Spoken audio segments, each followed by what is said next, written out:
Including defense, the potential of academic and R&D organizations must be incorporated for enhancing efficiency and productivity for our maritime sector.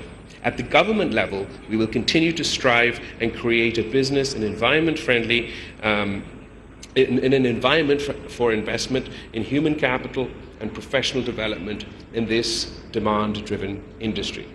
Ladies and gentlemen, Pakistan carries out more than 95% of its trade via the sea. The economy of Pakistan is therefore wedded to sea-based commerce. Our vision of geoeconomics is built around Pakistan's ideal location to act as a hub of trade, energy connectivity and integration between Asia, Europe and Africa. Our security and economic independence on the sea makes it necessary for Pakistan to build international partnerships in maritime domain for developing the blue economy and preserving the security of sea lines of communication against the threats posed by terrorism, piracy, drug trafficking, human smuggling and arms proliferation. Pakistan has therefore been playing an active role in the combined task forces 150 and 151 against terrorism, piracy and other illicit activities. Pakistan Navy has commanded these multinational task force on several occasions with distinction. As a party to the Law of the Sea Convention, Pakistan is strongly committed to the rights and obligations of states concerning the governance of oceans, their resources, navigation rights, and freedoms. The current global security environment is characterized by unprecedented challenges. There is a need to avoid exclusive geopolitical constructs that do not align with the historical, cultural, or geographical realities of the areas spanned by the Indian and Pacific Oceans. Humanity can ill afford divisive approaches in the face of formidable common challenges faced by all of us today. The traditional security threats are compounded by the challenges of pollution, environmental degradation, climate change, global warming, and rising sea levels. It is the primary responsibility of all states to ensure economic well-being of the people through a sustainable utilization of maritime resources while navigating these challenges. Given the enormity and global nature of the problems, cooperative and inclusive approaches will be required in the maritime domain. Ladies and gentlemen, let me conclude by once again commending the efforts of the Minister of Maritime Affairs and the personal interests of the Chief of Naval Staff for taking this initiative to organize the PIMEC and exhibit the best of Pakistan's maritime sector. I hope that this landmark event will provide an opportunity to meaningfully engage for the promotion of international cooperation and progress. I am sure that the platform of the International Maritime Conference will be effectively utilized for in-depth deliberations of the issues I have outlined briefly. I thank you all. Pakistan Zindabad. وزیر خارجہ بلاول بھٹو زرداری تقریب سے خطاب کر رہے تھے. انہوں نے کہا کہ دہشت گردی، منشیات اور اسمگلنگ بڑے چیلنجز ہیں. ساتھ ہی انہوں نے کہا کہ 85% تجارت سمندر کے ذریعے کی جاتی ہے. اور آپ کو یہ بتا دیں کہ پاکستان میری ٹائم نمائش کی افتتاحی تقریب تھی جس سے وزیر خارجہ بلاول بھٹو زرداری خطاب کر رہے تھے. ان کی جانب سے کہا گیا کہ دہشت گردی، منشیات اور اسمگلنگ بڑے چیلنجز ہیں. یہاں پر آنے پر انہوں نے تمام مہمانوں کا شکریہ ادا کیا اور ساتھ ہی کہا کہ 85% تجارت سمندر کے ذریعے کرتے ہیں. آپ کو یہ بتا دیں کہ وزیر خارجہ بلاول بھٹو زرداری تقریب سے خطاب کر رہے تھے. ان کی جانب سے یہ کہا گیا کہ دہشت گردی، منشیات اور اسمگلنگ بڑے چیلنجز ہیں. اور وفاقی وزیر خزانہ اسحاق ڈار نے کہا ہے کہ IMF معاہدے کے تحت 170 ارب روپے کے ٹیکس لگانے ہوں گے. نئے ٹیکس لگانے کے لیے منی بجٹ لانا پڑے گا. موجودہ حکومت IMF کا پروگرام مکمل کرے گی. ساتھ ہی کہا کہ وزیر اعظم نے بھی IMF کو عمل درآمد کی یقین دہانی کرائی ہے. کچھ شعبوں میں اصلاحات پاکستان کے مفاد میں ہے. بے نظیر انکم سپورٹ پروگرام 360 ارب سے 400 ارب روپے کا کیا جائے گا جبکہ پیٹرولیم ڈیولپمنٹ لیوی کا ہدف حاصل ہو چکا ہے. ڈیزل اور پیٹرولیم ڈیولپمنٹ لیوی 40 سے 50 روپے کی جائے گی جبکہ انہوں نے بتایا کہ گیس کے شعبے میں گردشی قرض میں مزید اضافہ روکنا ہے. اسلام آباد میں پریس کانفرنس کرتے ہوئے اسحاق ڈار نے کہا کہ یہ ذہن میں رکھا جائے کہ یہ معاہدہ عمران خان نے کیا تھا. پاکستان کو اس طرح بدنام نہ کریں کہ ہمیں دیوالیہ ہو چکے ہیں.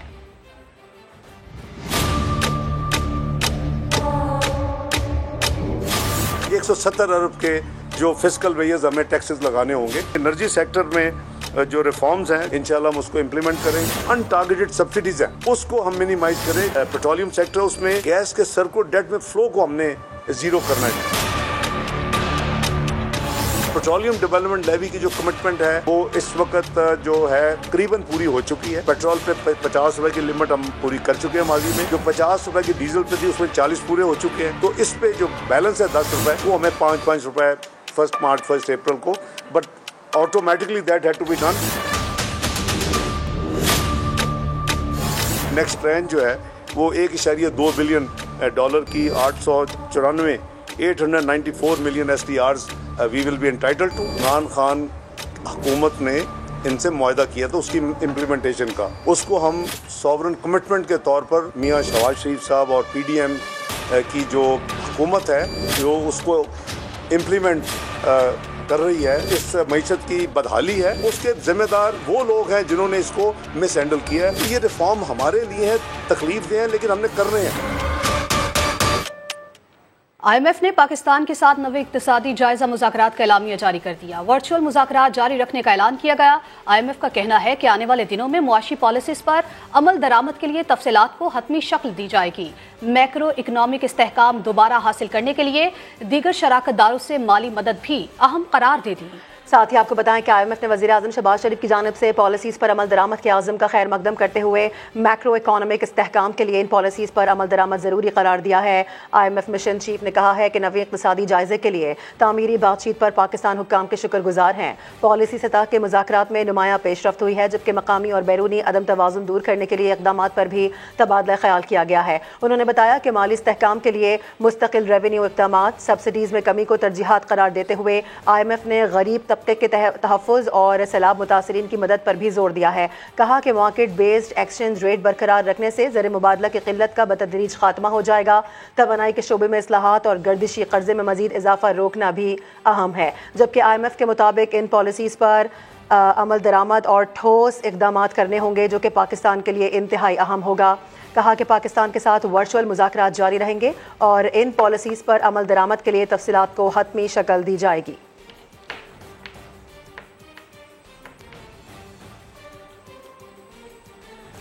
IMF سے مذاکرات پر پاکستان کی معیشت پر کیا اثرات مرتب ہوں گے، اس پر بات کریں گے۔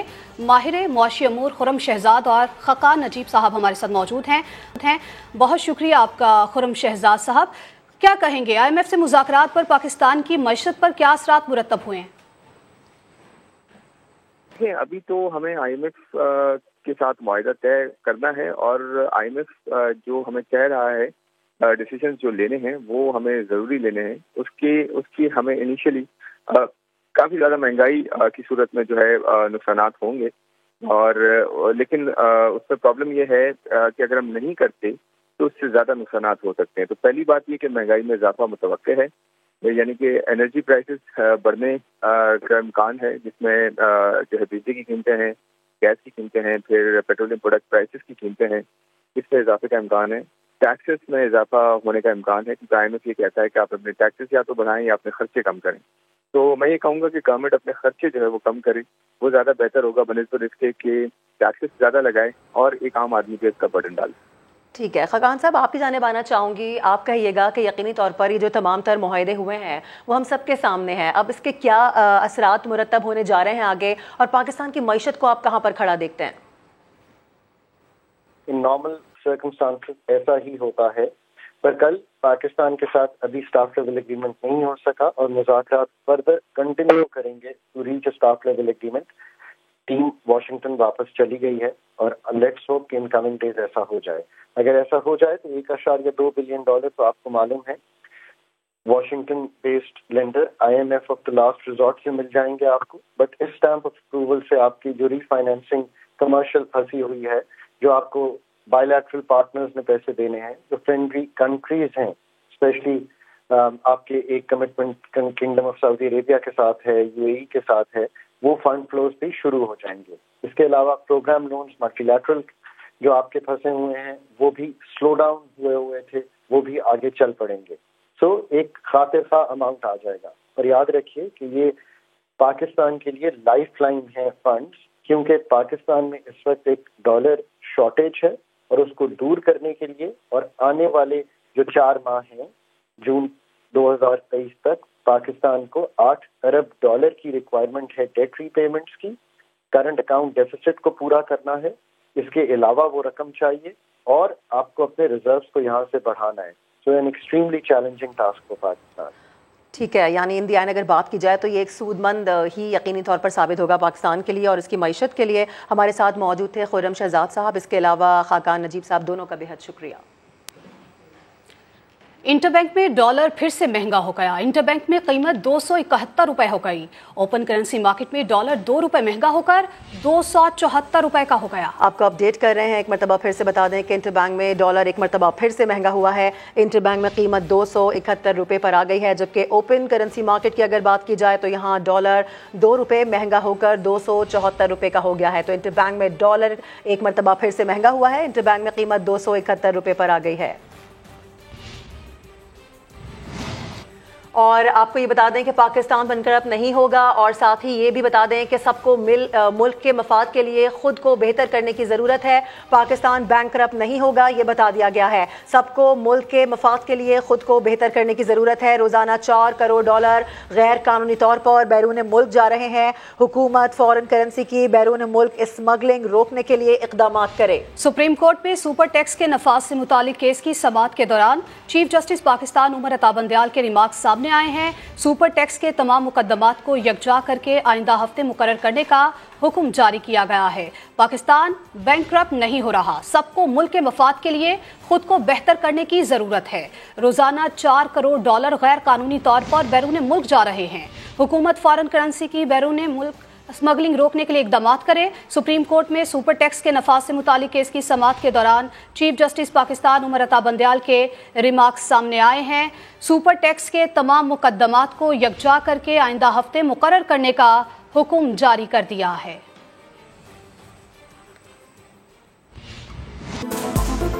Welcome back. تو ناظرین، نیب ترامیم کے خلاف عمران خان کی درخواست پر سماعت سپریم کورٹ کے جسٹس منصور علی شاہ نے عمران خان اور پی ٹی آئی کے کنڈکٹ پر اہم سوال اٹھا دیے۔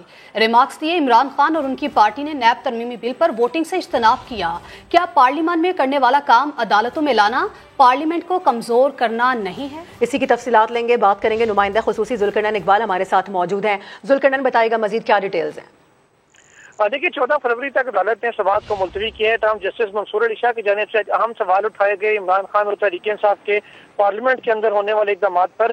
اور انہوں نے کہا کہ عمران خان اور ان کی پارٹی جب یہ نیب ترامیم منظور ہوئی اس وقت انہوں نے استعفے دیے تو ضرور تھا، لیکن استعفے منظور نہیں ہوئے تھے، اور جب تک استعفے منظور نہ ہو جو بھی رکن ہے وہ پارلیمنٹ کی اس کی رکنیت برقرار رہتی ہے اور اس کو اپنے آئینی کردار ادا کرنے کا پابند ہوتا ہے۔ جسٹس منصور علی شاہ نے یہ بھی کہا کہ ہر جو ایم این اے ہے وہ اپنے حلقے کی عوام کا امین ہوتا ہے، ان کے اعتماد کا، اور جب تک وہ اس کا آئینی کی ذمہ داری ہے کہ وہ پارلیمنٹ کے اندر آئے کہ اپنا کردار ادا کرے۔ اگر کوئی شخص ووٹنگ کے وقت نہیں ہوتا، ووٹنگ سے اجتناب کرتا ہے، اس کا کیا حق کے دعویٰ بنتا ہے کہ وہ ووٹنگ کے وقت موجود نہ ہو، پھر عدالت میں آ کر قانون کو چیلنج کر دیں۔ انہوں نے یہ بھی کہا کہ پارلیمان میں کرنے والا کام اگر عدالتوں میں لایا جائے گا تو کیا یہ پارلیمنٹ کو کمزور کرنے کے مترادف نہیں ہوگا، اور کیا اس سے پارلیمانی جمہوری نظام جو ہے وہ متاثر نہیں ہوگا؟ ٹھیک ہے، اس تمام تر معاملے پر آپ ہمیں اپڈیٹ کر رہے ہیں، بہت شکریہ آپ کا۔ آگے بڑھیں، آپ کو بتائیں کہ اسلام آباد کی انسداد دہشت گردی عدالت نے عمران خان کو 15 فروری کو طلب کر لیا ہے۔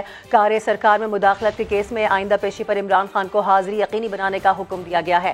ریمارکس دیے گئے ہیں کہ عمران خان آئیں نہ آئیں فیصلہ سنا دیں گے۔ عمران خان کے وکیل بابر اعوان نے کہا کہ عمران خان زخمی ہیں جس کے باعث پیش نہیں ہو سکتے۔ عدالت نے کہا کہ عمران خان کی زمان پارک سے ایک ویڈیو جاری ہوئی ہے جس میں انہیں پیدل چلتے ہوئے دیکھا جا سکتا ہے۔ عمران خان پیش ہوئے تو ٹھیک، نہیں تو ضمانت قبل از گرفتاری پر آرڈر دے دیں گے۔ پروسیکیوٹر نے کہا کہ یہاں قانون کا مذاق اڑایا جا رہا ہے۔ جتنے میڈیکل دیے گئے ہیں وہ شوکت خانم اسپتال کے ہیں، اور شوکت خانم اسپتال کا میڈیکل قانونی طور پر لیگل نہیں ہے۔ ترکی اور شام میں زلزلے کا 5واں روز ہے۔ اموات کی تعداد 22,000 سے تجاوز کر گئی، 1 لاکھ کے قریب زخمی ہیں، 1500 سے زائد آفٹر شاکس آ چکے ہیں۔ ریسکیو عملہ مسلسل خون جما دینے والے موسم میں انسانی جانیں بچانے کی تکودوں میں مصروف ہے۔ ترکیہ اور شام میں صدی کے بدترین زلزلے کو آئے 100 گھنٹے گزر گئے، عمارتیں جھٹکے میں کھنڈرات بن گئی، ہزاروں لوگ لقمہ اجل بنے، زخمیوں کی تعداد بھی مسلسل بڑھ رہی ہے۔ ریسکیو ٹیمیں ملبے میں آوازیں دے کر لوگوں کو نکالنے کی کوشش کر رہی ہیں۔ سردی بڑھتی جا رہی ہے، اب منو چنو ملبے تلے زندگی معدوم ہوتی جا رہی ہے۔ ترکیہ میں 52 گھنٹے بعد ماں اور بیٹی کو بچایا گیا تو ایک بار پھر امید بن گئی۔ کہرمان مراس میں شدید زلزلے سے ٹرین کی پٹریاں تک اکھڑ گئیں، سڑکوں کا بھی برا حال ہے۔ شام میں رضاکار تنظیم کے اہلکاروں نے 2 ننھی بہنوں کو ریسکیو کر لیا۔ شام میں ایک چھوٹا ڈیم ٹوٹ گیا، پانی نے گھروں اور کھیتوں میں داخل ہو کر مشکلات میں اضافہ کر دیا۔